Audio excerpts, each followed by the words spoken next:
June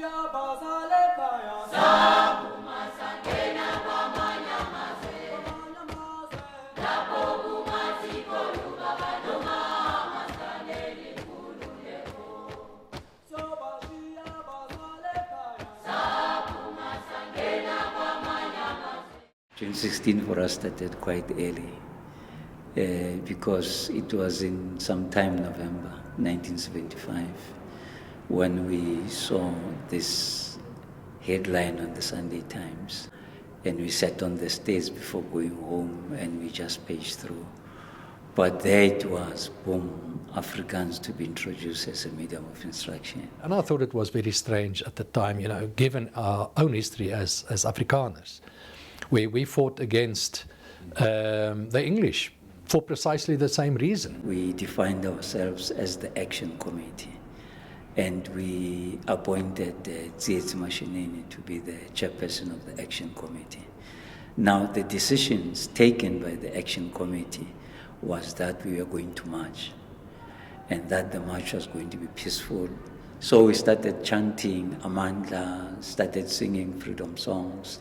The placards were up, the teachers were taken by surprise, parents did not know, including the security police. It was a peaceful march. But the actions of the police was able to ignite the anger and channeled students and the community towards the destruction of property. It will be in my mind for a very long time. There was a lot of smoke around. There was smell of tear gas. There were fires everywhere. There were sounds of gunshots. It was a war zone. When we saw some of these dead bodies lying at the police station, of course you're curious where they come from, because my group were not involved in any shooting incidents using live ammunition. And so I was surprised that other groups were killing people.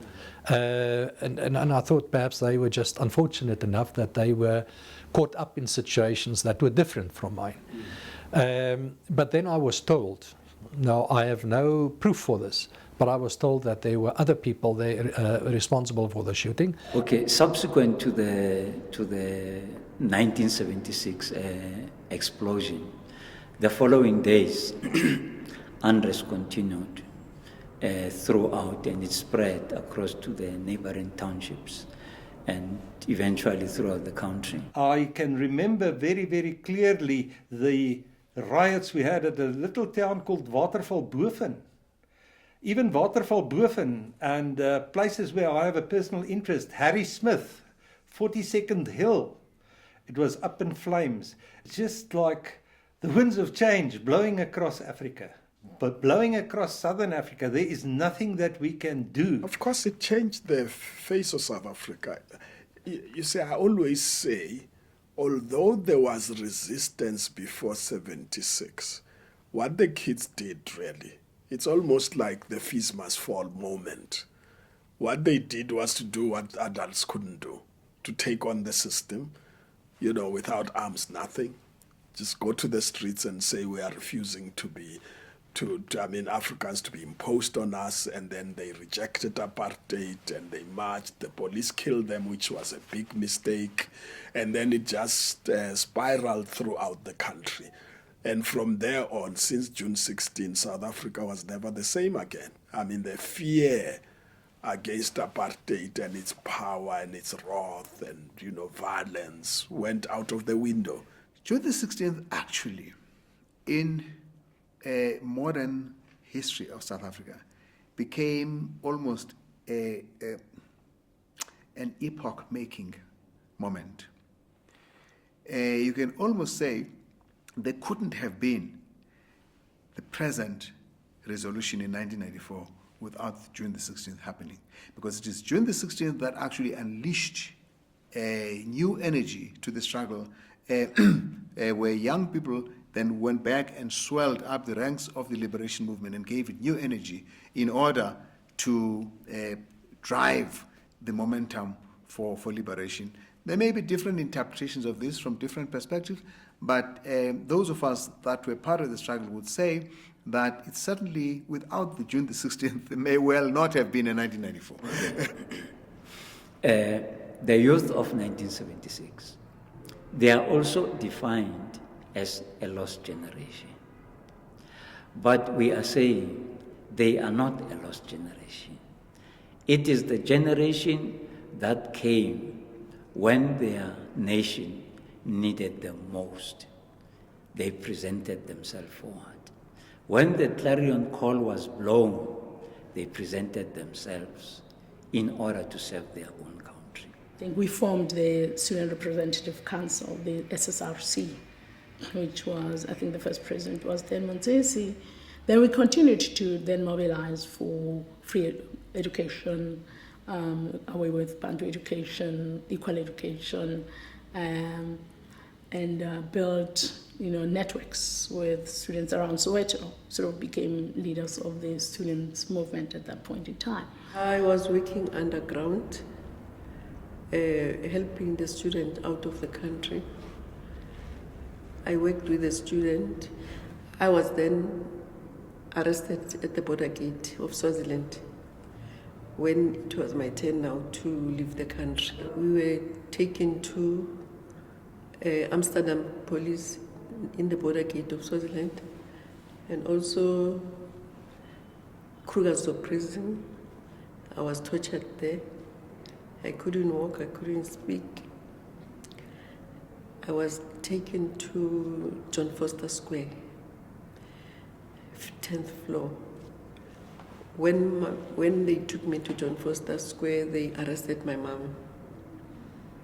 They said they wanted the guns, and they're going to kill my mom if I don't reveal the guns or give them the guns. A week or two later, the interrogation started.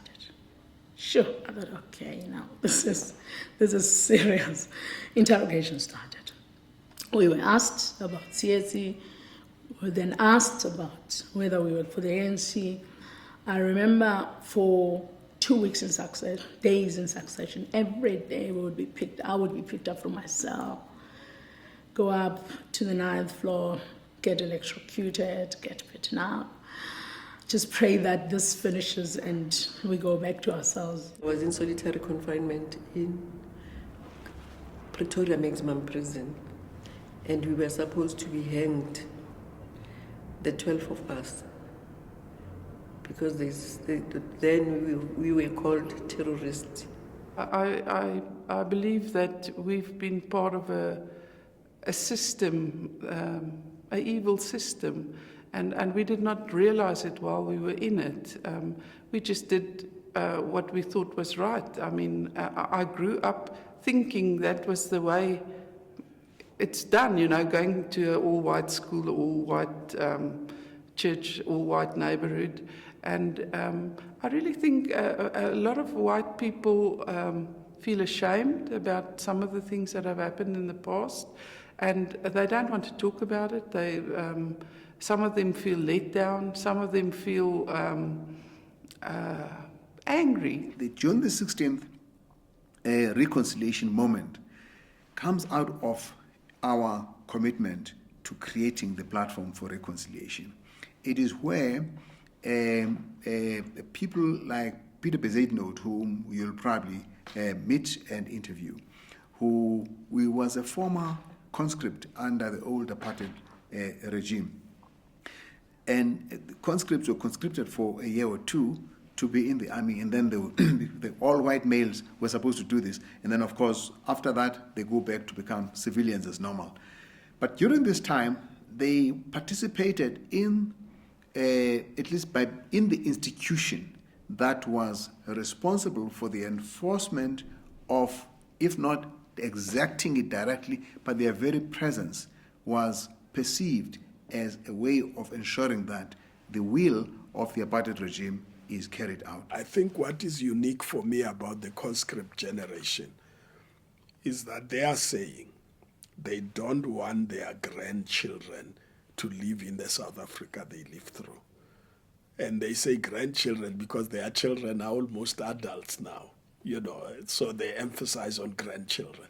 They don't want their grandchildren to live in this South Africa they are going through now, because it's a South Africa of bitterness, anger, unhappiness. They want to participate in building a new society where blacks and whites will live together in peace. And they want to make a contribution. That's the difference. It's not just, let's have tea together, this superficial type of reconciliation. I think there's pain both sides. There are pain from the side of the conscripts as well, because they fought a battle. They've been in Angola, they've been in Southwest Africa, they've deployed internally. They were children of their day, and I myself was a conscript, and I'm proud that I was in the military. I think to have been trained military-wise is a good thing, and I think it's good for any young person as well. But I realized the perception from the other side, and many of them sort of, at this stage of their life, they want to get closure. And they maybe question those years, but they also question today's things that have happened, Some of them might still carry some trauma from those years. Some of them might feel uneasy about certain things that is happening today. They might feel alienated. They might feel pushed aside because the defense force of those years is not portrayed positively. And that causes pain. So that's why they struggle to attach them and to identify what's currently happening. So that should also be recognized. So we should accept there are different stories, but say, okay, let's hear one another's stories and say, we appreciate your story, we recognize it, but let's move forward, also for the sake of our children. I would like to hear sorry from Trolip. Trolip currently it's a senior police officer in the East Rand, and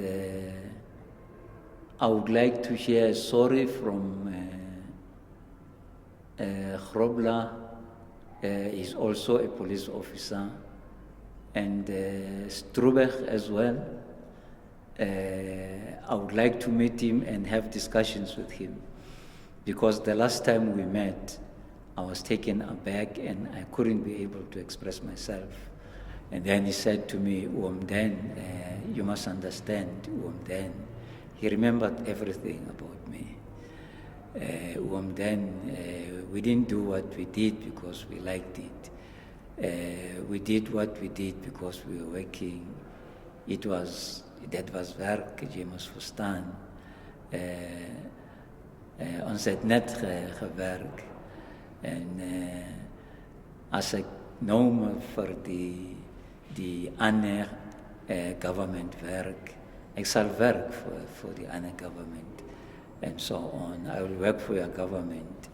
I'm a policeman. This is what I do. I'm very sorry, then, and so on. I'm very sorry. And I was shaking, and I was angry. I was taken aback. A lot of emotions had flooded me. I don't need a sorry to forgive people who do things that they do not understand. The words on the cross for me of Jesus are very profound. Forgive them because they know not what they are doing.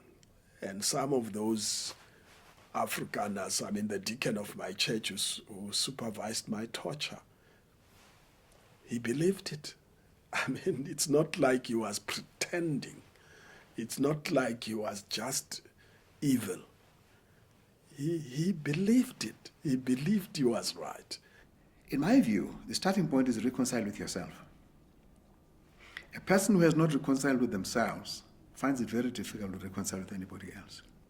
And that essentially is the genius of the Biko Pikiana message of Black consciousness. That was saying, you cannot have a non-racial society where blacks feel they are inferior.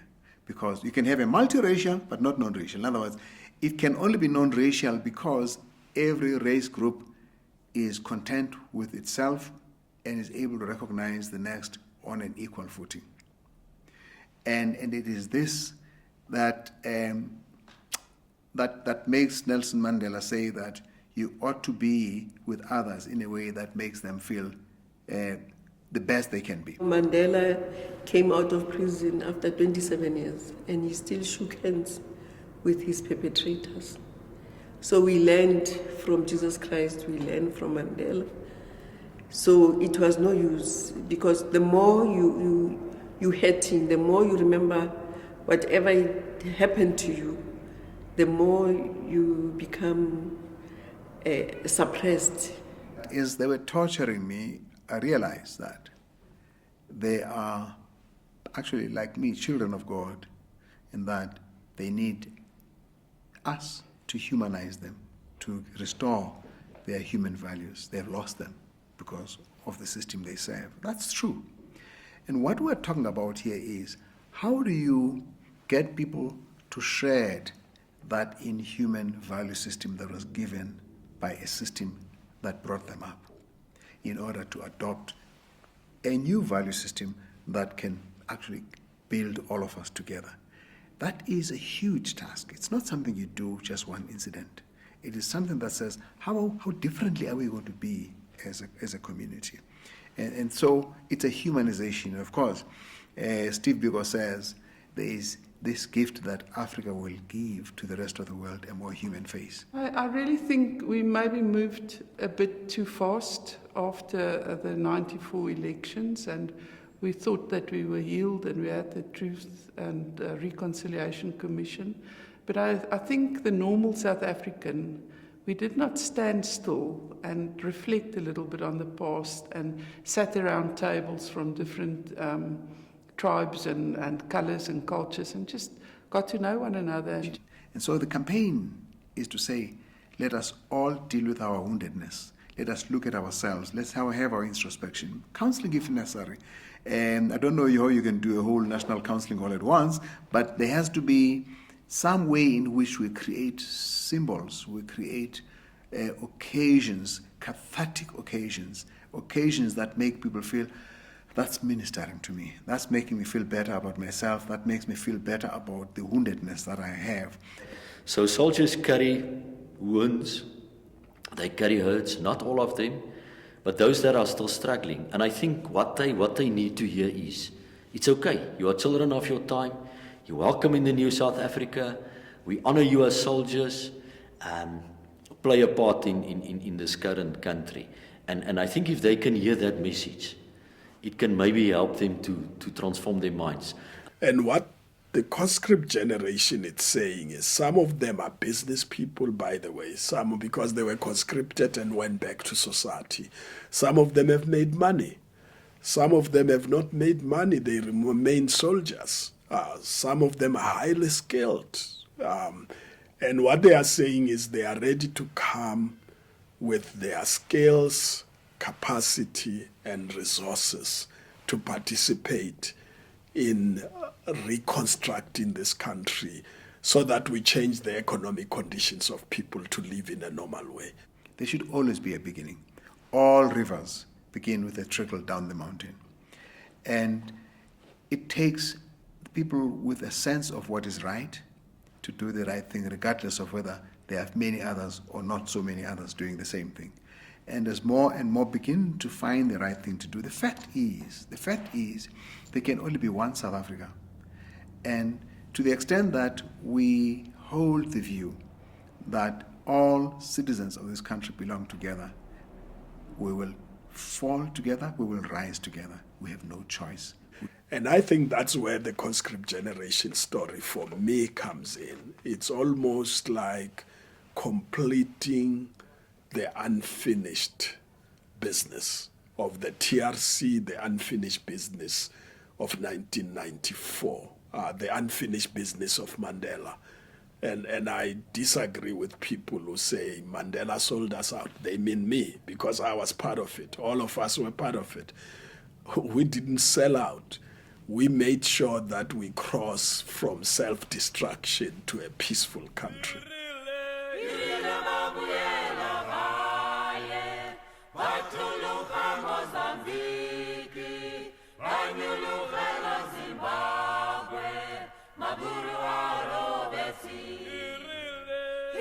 Mabuya.